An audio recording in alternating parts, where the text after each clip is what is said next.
13 ways to suck at mixing. And the reason I'm framing it this way is to use inversion thinking to solve problems in reverse. The human brain is designed to find problems easier than solutions. So what we're going to do is list all of the problems, and then we're going to flip it on its head and know how to get better. Number 13 is my favorite, so make sure you stay until then so you don't miss my favorite way to absolutely suck at mixing. This video concept is inspired by Charlie Munger and Alex Hormozi, so shoutouts to them for this method of thinking, and let's get started. Number one way to suck at mixing is to blame your gear. The best mixers didn't start with the best gear. It's a linear climb. As you build your skills, you get more passionate, you invest more into your gear, and you end up having more gear. But that doesn't shortcut any of your basic understanding of mixing. By understanding a basic stock EQ in depth, you can get more out of a fancy EQ. You can't skip steps. People think they can, and so instead of getting better with the tools they have, they complain that they don't have enough fancy plugins. And this leads us right into the number two way to suck at mixing. Buy more plugins before learning the ones you have. It's like just trying to throw money at the solution instead of finding it in what's already in front of you. Guess what? A great mix engineer can get a great sound with stock plugins. Great mix engineers end up buying more plugins because it's fun and because they find new ways to enhance their songs, but it always boils back down to the basics. You have to learn the tools you already have. So a great way to suck at mixing is to spend a whole ton of money buying more plugins before you even know how to use the ones that you have. And the third way to absolutely suck at mixing is watch lots of mixing videos, but don't mix. If you're gonna watch the videos, you have to also do the practice. You have to also mix. Otherwise, you're just wasting time. A great way to suck is learn something, don't go apply it right away, and forget what you learned. If you don't go and apply it and try it out immediately, you're probably going to forget it. So you need to try out the concept right away after you learn it so you can start to get a little bit of that muscle memory gelling right off the bat. So when that problem arises or you actually need that technique in the moment it comes up while you're mixing, you'll actually remember it instead of having to think and try and remember and then end up having to go back to the tutorials again. So great way to suck at mixing. Watch lots of mixing videos, but don't practice the techniques you learn. Number four way to suck at mixing, keep starting new songs and never finish a mix. Never finish a mix, but start many mixes. Never go through the full process of completing a song from start to finish. Just chip away at different little pieces of different songs, but never actually complete a song on its own. This is a really good way to suck at mixing. Moving right along, number five way to suck at mixing, make a mistake in your mix and then make it again next time. And just keep making that mistake over and over and over. And the funny part is that we know this, but we still do it. If what you're doing right now in your mixes and your approach to mixing doesn't sound good,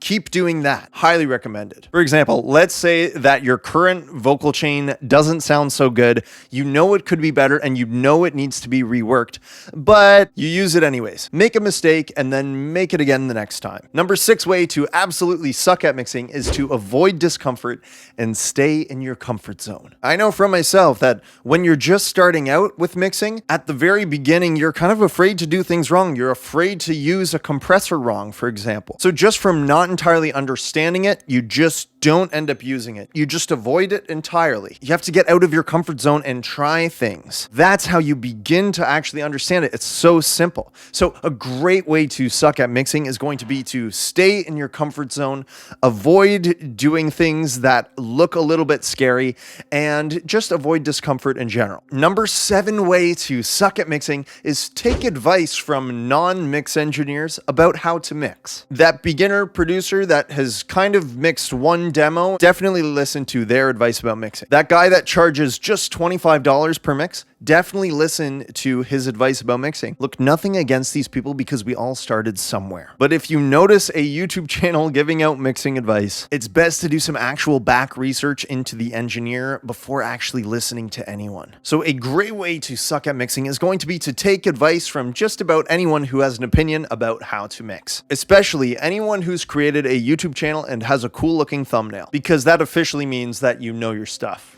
Oh, my friends, please be careful. So that's why I mixed over 500 songs professionally for paying clients as real jobs before even making my first tutorial video. But a much better way to suck at mixing is going to be to find a tutorial channel that has a vague or sparse history of professional work and spend your watch time there instead. That will definitely help you suck at mixing. The number 8 way to suck at mixing is going to be to fail once and quit forever. Fail once and just say, mixing isn't for me. When your vocals don't sound like Drake on your first attempt, just give up. My friend, the first song that you mix, it's just not gonna sound the best. It just won't, and that's okay. But a great way to suck at mixing is to get really, really disappointed and discouraged by your first mixing results. You're not gonna do it totally right on your first time. You need to keep mixing songs, keep practicing over and over and over, and you will get better. Fail once, quit forever.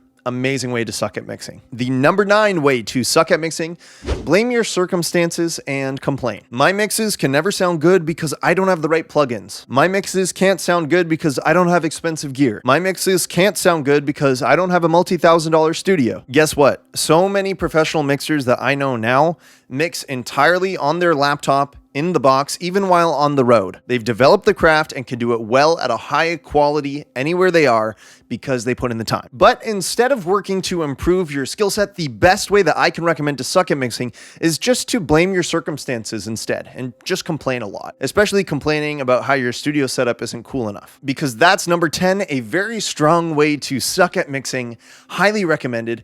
Wait for the perfect conditions. Friend, there are never going to be perfect conditions. If you need perfect conditions to be successful, you will only ever be able to be successful under perfect conditions. And perfect conditions don't even exist. So if you're just waiting for everything to fall in line first before getting started, you know, the right mic, the perfect room, the perfect mic, it just won't happen. You can't wait. When I first started mixing, I had the most terrible conditions to mix in. It was a cube-shaped room with all hard surfaces, walls, floor, ceiling, reflections all over the place, and I couldn't even hang acoustic treatment anywhere because I was renting from a landlord at the time and I couldn't put holes in the walls. So what did I do? I filled the room with as many things as I could. A big couch, I put down temporary carpet tiles on the floor, and whenever I mixed, I referenced on multiple sets of speakers, multiple sets of headphones, and I checked the mix in the car multiple times so that I could hear anything that I wasn't able to hear in that room. It definitely wasn't ideal, but if I had waited, I wouldn't have developed the skill set that I have now. And now that I can keep making my conditions a little better, it just gets that much easier. So a great way to suck at mixing is going to just be to keep waiting until the conditions are perfect and keep waiting and keep waiting. All right, the number 11 way to suck at mixing, find something that works and stop doing it. For example, vocals. You finally find a way to get great sounding vocals because it entails doing some extra editing and tuning work beforehand. You know that the end result will sound better with the editing and tuning, but it's a little bit inconvenient and it's kind of hard. So instead, you just stop doing it. It's just easier not to bother. And so it's just such a wonderful way to suck at mixing. Find something that's improving your work and stop doing it. And that's why number 12 is a great way to ensure that your mixes suck. Find a YouTube channel that teaches mixing from experience with full transparency and don't subscribe. A YouTube channel like here at Audio Edges. Find a channel that's fully dedicated to helping you out and don't subscribe. Because if you don't subscribe, you may never see me again. I'm creating so much free content with full transparency around mixing and I'm literally just giving it to you because I so strongly just want your music to get better. But a really good way to make sure that the mixes don't improve is to just leave this video without subscribing and risk not ever finding this channel again. Just miss all the free tutorials and all the mixing insights. So that's number 12. Find a YouTube channel that's genuinely there to help you out and don't subscribe. I really want to see you again, so maybe you could subscribe to the channel. And that leads us to number 13, my absolute favorite way to suck at mixing music. Number 13 is to start tomorrow. Once you get off of YouTube, don't open your DAW. Don't open your session. Don't mix. Just do it tomorrow or maybe the day after that. And by continually putting it off, you'll definitely start improving. It's just a great way to make sure that you don't invest in your skill set. Start tomorrow. And this is my favorite because I believe with something like mixing, something that seems daunting and challenging and kind of scary at first, but actually is something that anyone can learn to do and develop the skill set for, you just have to jump in. You have to get your feet wet. You have to jump in the cold water. You just have to do it. And lots of you have said to me, I don't know where to get started. Like, where do you get all these songs to mix? And for that reason, my friend, I have put together a resource just for you. I've called it Protracts, a free multi-track download. These are professionally recorded multi-tracks so that you can bring a whole bunch of tracks of a full song into your DAW and practice mixing right off the bat. I've created this as a zip file that is absolutely free and safe for you to download. You'll open it up and find the tracks for vocals, guitars, drums, bass, everything aligned perfectly so you can drag and drop it in your DAW and start practicing mixing. So my friend, with this thinking exercise, what I mean to tell you is don't blame the gear. Learn the plugins you have before buying more. If you're gonna watch mixing videos, make sure you practice the techniques immediately afterwards. Finish the songs you're working on before starting new ones. If you've made a mistake in the past, fix it because you don't need to make it again. Embrace discomfort. Get out of your comfort zone. Push through fear. Find producers and engineers that do real professional work to take advice from. If you fail once, do not quit. If you fail twice, do not quit. Keep going over and over and over. Stop blaming your circumstances. Stop complaining. No one is coming to save you. I will try my best on this channel. Perfect conditions do not exist. Don't wait for them. When you finally find something that works, put it into your workflow and use it. When you find a YouTube channel with an experienced coach who wants to teach you everything they know about mixing with full transparency, take advantage of it and subscribe and start today. You can go download those multi-tracks so you can start practicing with something. Get your hands on the mix and don't be afraid any longer, my friend. I'm here for you and I want to see you again.